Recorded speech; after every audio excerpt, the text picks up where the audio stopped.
sejahtera. Kita masuk pada segmen debat di antara para calon. Pada segmen ini, masing-masing pasangan calon akan memberikan pertanyaan, menjawab, dan kemudian ditanggapi oleh pasangan calon yang memberikan pertanyaan.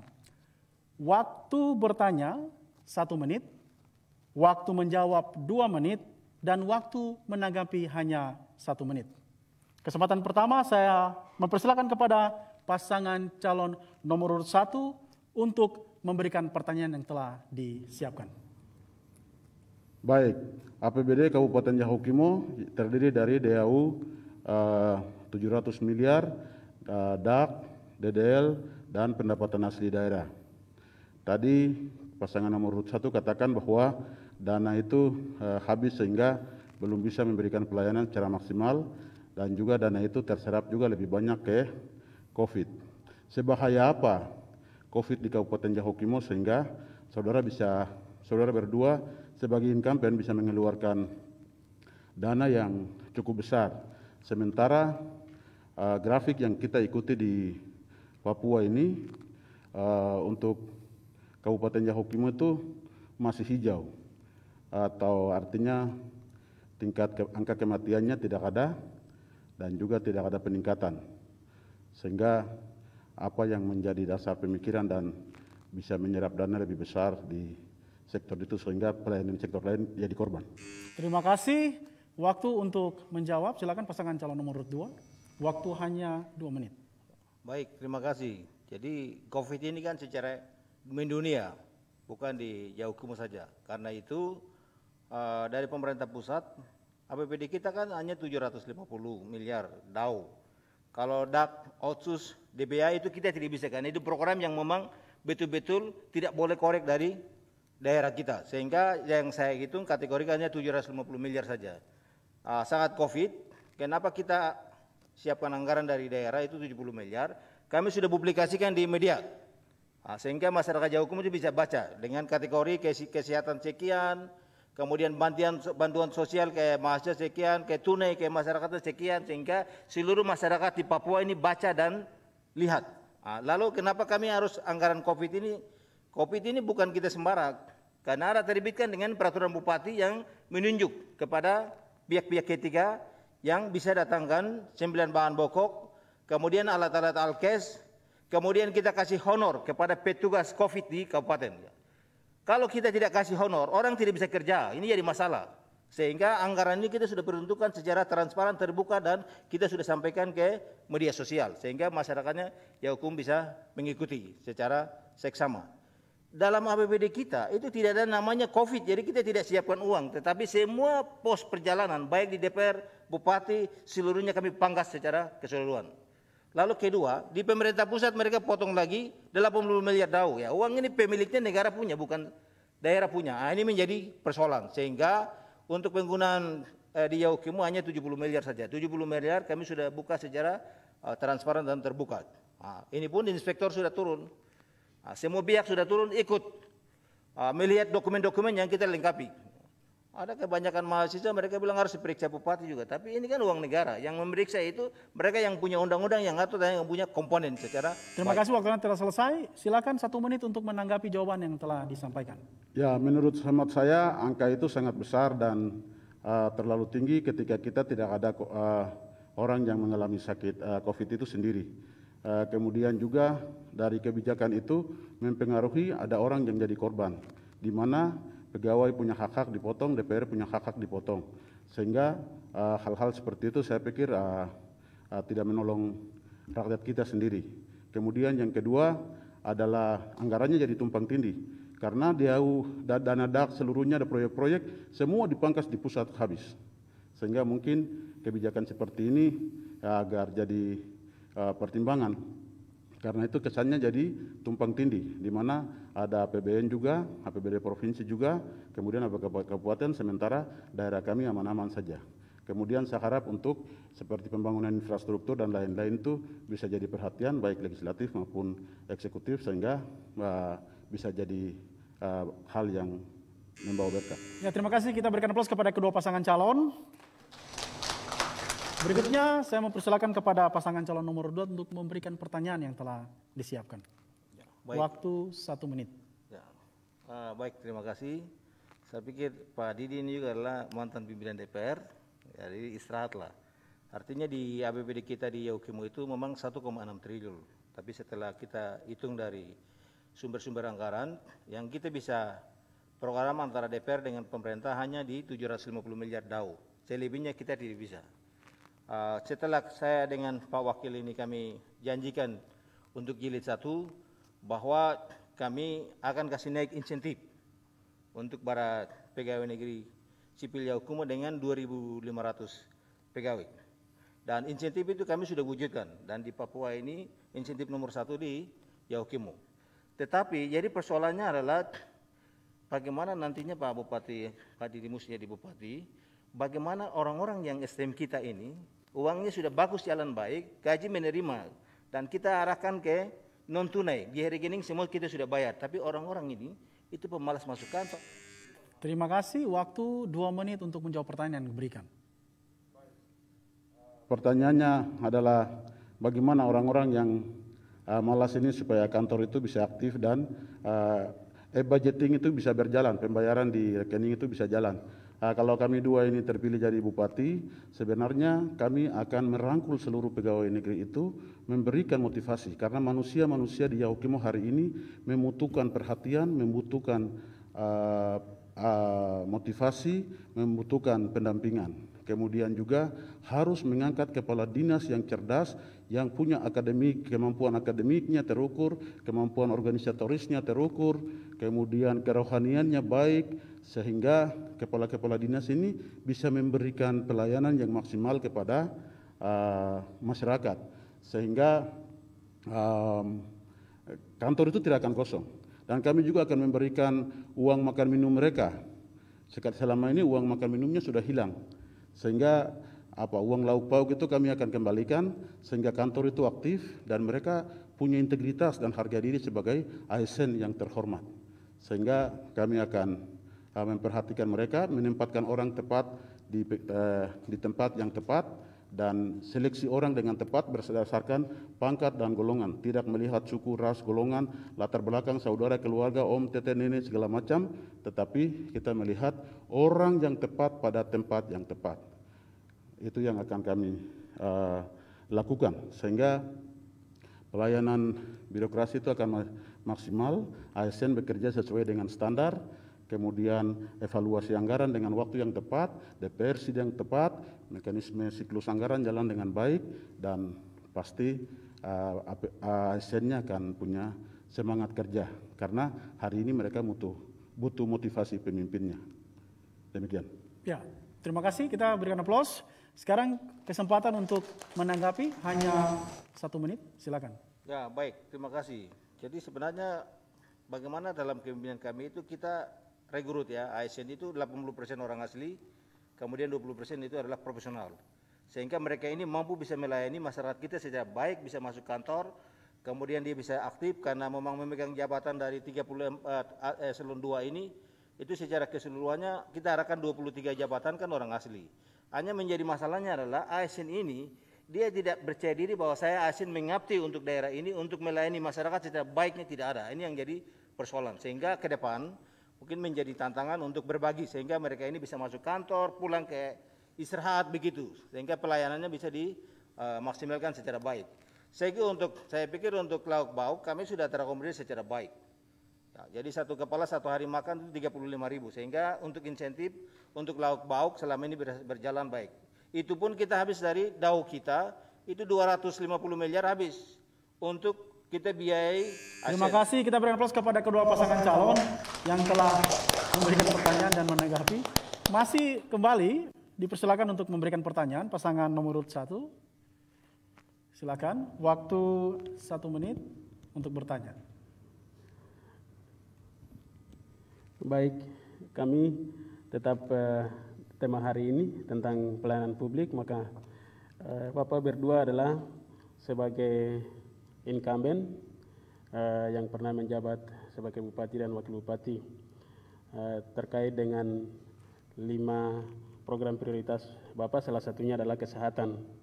Nah, maka Rumah Sakit Fata Anggruk adalah rumah sakit milik Yayasan GKI yang dulu adalah rumah sakit rujukan di wilayah Pasifik maupun juga di Indonesia.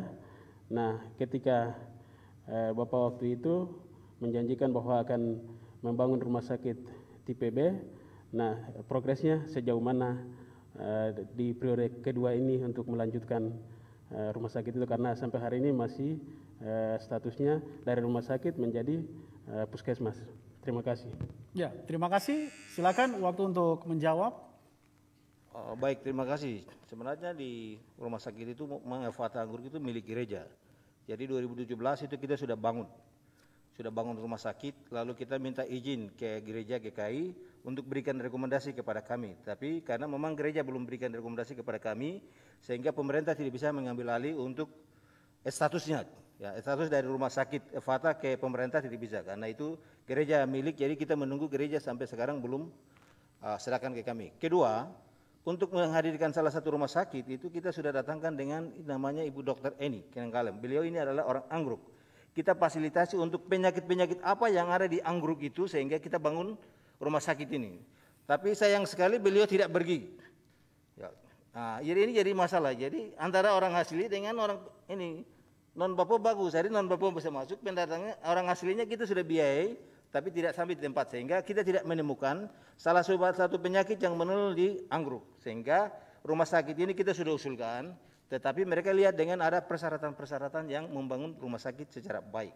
Karena itu bukan kita janjikan, tapi kita sudah laksanakan. Cuma jadi persoalannya adalah pertama dari pihak gereja GKI di Tanah Papua untuk harus minta izin dan serahkan hasilnya. Sehingga direktur yang kita tugaskan juga, biaya APBD kita juga itu karena itu adalah anggaran negara.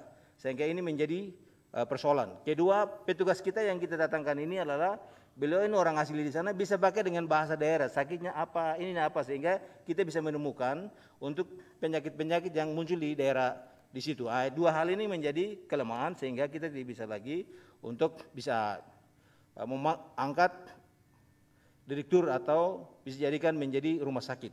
Ini menjadi kendala sehingga ke depan kalau kami terpilih kembali lagi, kami akan rumah sakit itu dijadikan menjadi rumah sakit rujukan di wilayah bagian utara. Terima kasih. Terima kasih. Silakan waktu 1 menit untuk menanggapi jawaban yang telah diberikan. Baik, memang ketika kami lihat dari segi fasilitas, ada beberapa yang sudah terbangun, tetapi sampai hari ini rumah sakit tersebut tenaga baik itu kepala puskesmasnya sampai dengan stafnya belum ada, sehingga ini menjadi perhatian kita ke depan supaya tenaga medisnya kemudian kepala puskesmasnya harus di tempat, karena dari 16 distrik yang ada di wilayah di situ sebenarnya tempat itu menjadi pusat untuk mereka bisa dapat melayani terutama di bidang kesehatan, karena ketika mereka dari sana ke ibu kota DKI itu jauh sekali dan dengan kesulitan penerbangan karena di sana hanya menggunakan pesawat. Nah, sehingga itu ke depan akan menjadi perhatian khusus supaya di wilayah itu tercover ketika kita melengkapi fasilitas tetapi juga dipenuhi dengan sumber daya manusia yang memadai. Terima kasih. Ya, kita berikan aplaus kepada kedua pasangan calon yang telah menjawab dan menanggapi. Masih kesempatan memberikan pertanyaan, saya berikan kepada pasangan calon nomor 2 untuk memberikan pertanyaan yang telah disiapkan. Baik, terima kasih. Terima kasih kepada KPU yang memberikan kami tema untuk 3 hal. Tema pokok adalah birokrasi, pelayanan publik, dan kesejahteraan. Nah, ini muncul apabila kedua calon mereka menyampaikan moto adalah pemulihan. Moto pemulihan. Kalau menurut saya, pemulihan ini kata-kata hamba-hamba Tuhan, penginjil, evangelis.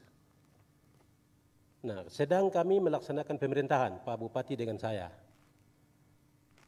Nah, kenapa? Penilaian seperti apa? Kekurangan seperti apa?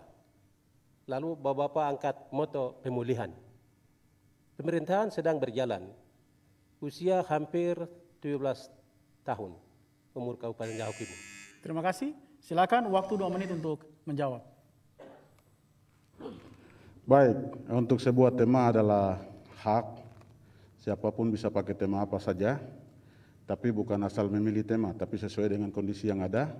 Kami kenapa kasih tema pemulihan Yahukimo? Yang pertama, damai sejahtera yang sesungguhnya itu hilang. Dengan peperangan, dengan pembunuhan yang terjadi. Jadi bukan pelaksanaan pemerintahan yang berjalan. Pemerintahan itu akan ada selama pemerintah Republik Indonesia ini masih ada. Pemerintahan tidak akan berhenti. Tapi bagaimana kita memberikan jaminan keamanan kepada orang? Bagaimana kita memberikan perlindungan hak asasi manusia? Bagaimana orang dari Nusantara kita lindungi? Bagaimana hukum dan keadilan kita tegakkan? Ini yang hilang. Sehingga ini harus dikembalikan.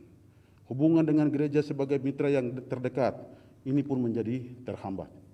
Sehingga kami memberikan tema pemulihan itu supaya betul-betul kembali dengan visi misi mendirikan daerah Kabupaten Yahukimo itu adalah damai dan sejahtera. Damai di dalam rumah, baru sejahteranya akan ditambahkan. Dari hasil kerja, ketenangan, ketentraman, kedamaian, kesejukan, itu akan diberikan. Itu yang jadi kerinduan rakyat Yahukimo hari ini. Dan jangan ada pertumpahan darah. Itu yang kami akan memberikan perlindungan kepada masyarakat Nusantara yang ada di Kabupaten Yahukimo. Kerjasama dengan TNI dan Polri, memberikan keamanan, membawa orang ke pengadilan, supaya tidak ada orang satupun di dunia ini yang bisa menghabiskan nyawa manusia, kecuali Tuhan. Sehingga tema pemulihan yang kita pilih itu bukan asal-asalan, tapi kondisi real hari ini seperti itu. Sehingga gereja harus berbicara tentang suara kenabian. Kenapa umatnya seperti ini? Pemerintah harus memberikan perlindungan. LSM harus bicara. Begitu. Sehingga kita akan memberikan dampak. Terima kasih. Waktu 1 menit untuk menanggapi jawaban yang telah diberikan. Kalau begitu, 12 suku, 518 kampung, bahasa daerah yang berbeda-beda. Kami angkat birokrasi kemarin, keterwakilan kesukuan ada semua. Tadi calon bupati menyampaikan 80%. Kenapa cengeng? Kenapa marah-marah? Tidak mau masuk kantor? Insentifnya tinggi. Diangkat juga anak pribumi semua. Masing-masing keterwakilan suku. Tapi sampai hari ini malas masuk kantor. Di dunia ini Tuhan, tuan dan hamba. Bapak Bupati sebagai tuan. Kepala dinas, kepala badan, kepala kantor sebagai hamba. Terima kasih, waktu Anda telah selesai. Kita berikan aplaus kepada kedua pasangan calon yang telah memberikan pertanyaan, kemudian menjawab dan menanggapi. Kita lihat bahwa jawaban-jawaban konstruktif, pertanyaan-pertanyaan konstruktif yang dibangun mengeksplor tema kita pada malam hari ini. Hadirin dan pemirsa, kita baru saja melihat debat di antara para calon. Kita akan masuk pada segmen yang berikutnya, yaitu closing statement, namun kita akan jeda setelah pariwara berikut ini.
Tanpa disadari, virus dapat menyebar di sekitar kita melalui hal yang dilakukan sehari-hari. Virus tersebut dapat menular secara berantai, mulai dari satu orang ke orang yang lain, lalu ke orang lainnya lagi, hingga dapat menular ke banyak orang. Kita dapat mencegah penyebaran virus. Tutup hidung dan mulut ketika batuk atau bersin. Buang tisu bekas pakai ke tempat sampah tertutup. Cuci tangan pakai sabun sesering mungkin. Semakin banyak yang mencegah, semakin banyak yang terlindungi. Hai, sudah tahu dong soal virus corona yang saat ini lagi heboh sejagat.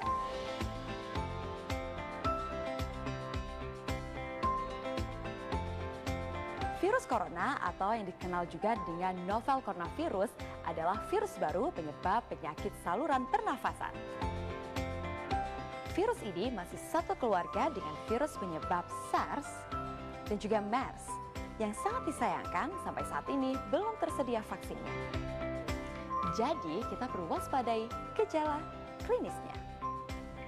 Gejala klinis virus corona diantaranya adalah demam, batuk, gangguan pernafasan, sakit tenggorokan, letih, dan juga lesu.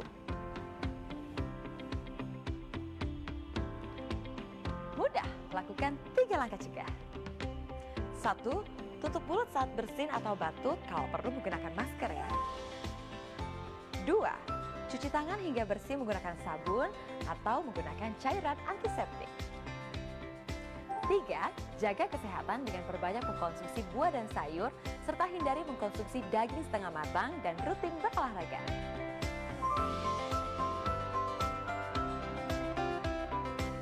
Benar, yuk lakukan 3 langkah cegah agar kita terhindar dari resiko terkena virus corona.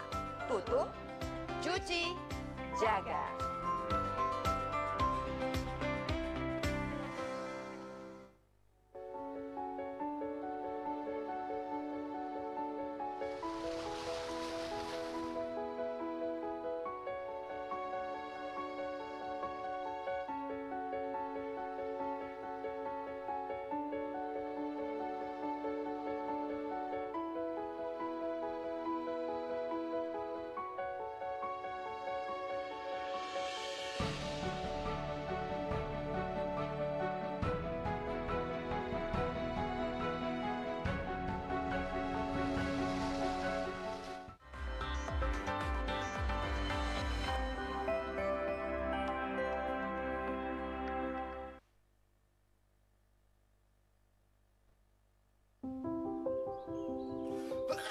Tanpa disadari, virus dapat menyebar di sekitar kita melalui hal yang dilakukan sehari-hari. Virus tersebut dapat menular secara berantai, mulai dari satu orang ke orang yang lain, lalu ke orang lainnya lagi, hingga dapat menular ke banyak orang. Kita dapat mencegah penyebaran virus. Tutup hidung dan mulut ketika batuk atau bersin. Buang tisu bekas pakai ke tempat sampah tertutup. Cuci tangan pakai sabun sesering mungkin. Semakin banyak yang mencegah, semakin...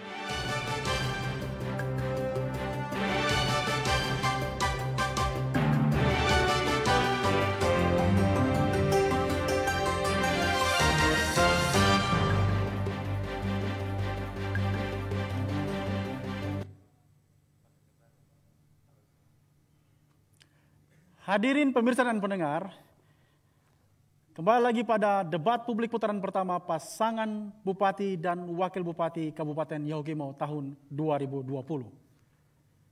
Pada segmen terakhir ini, kita akan melihat pernyataan penutup dari kedua pasangan calon.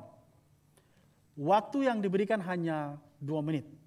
Kesempatan pertama saya berikan kepada pasangan calon nomor urut 2, Abok Busuk MA dan Julianus Heluka SH.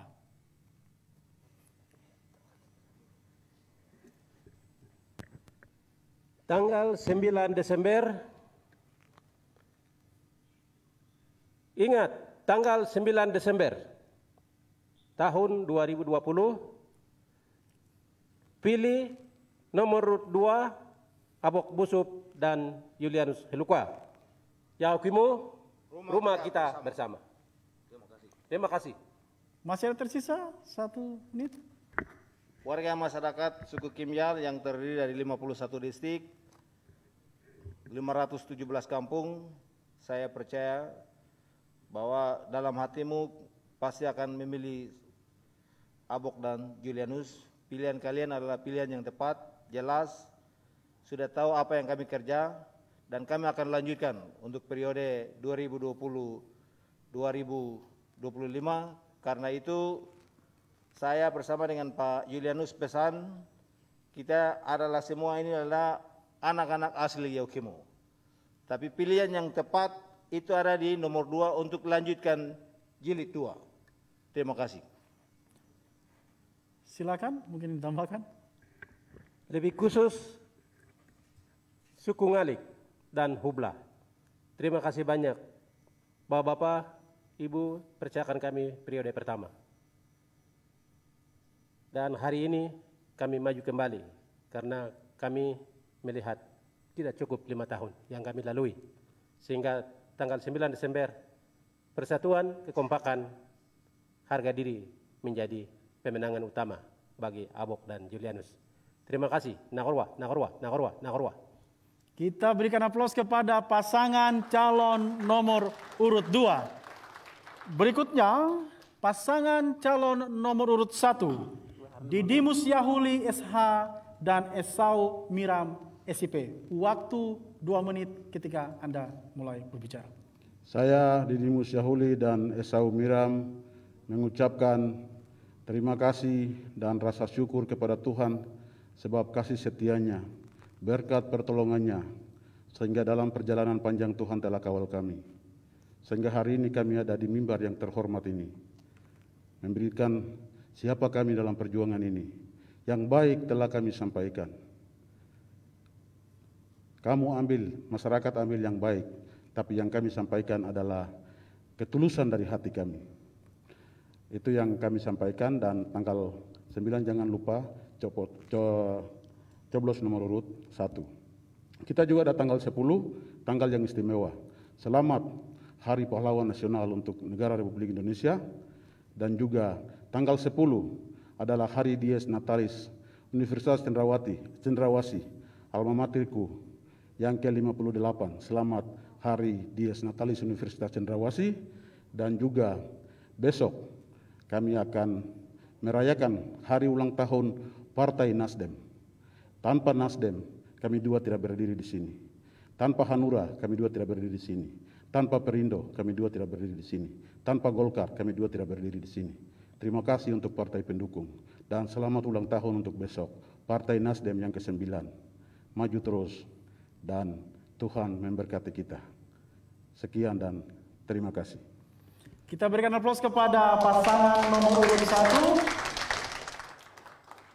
1. Inilah calon bupati dan wakil bupati Kabupaten Yahukimo.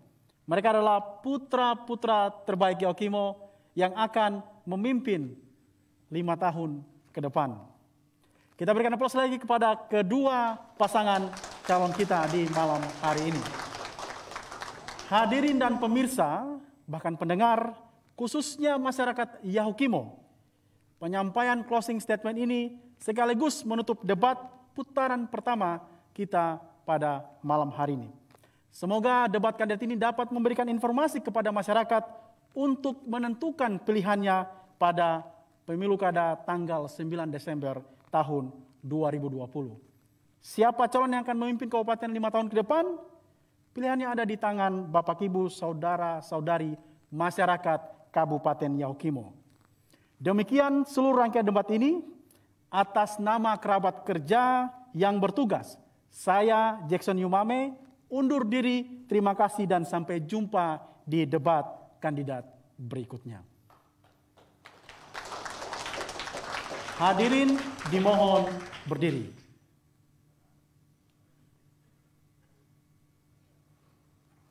Menyanyikan lagu Papua Pulau Indah.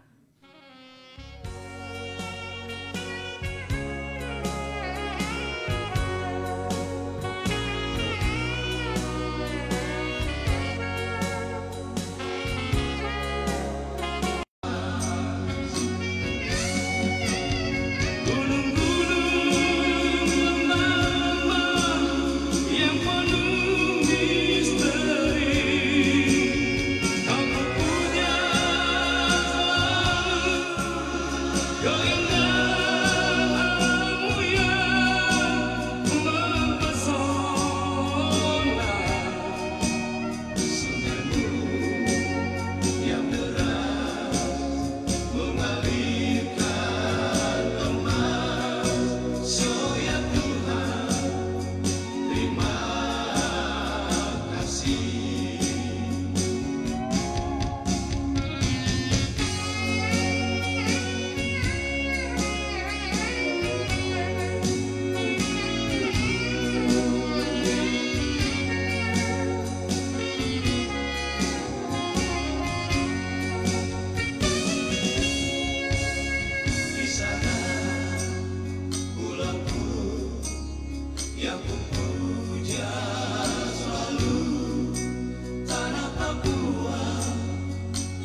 kasih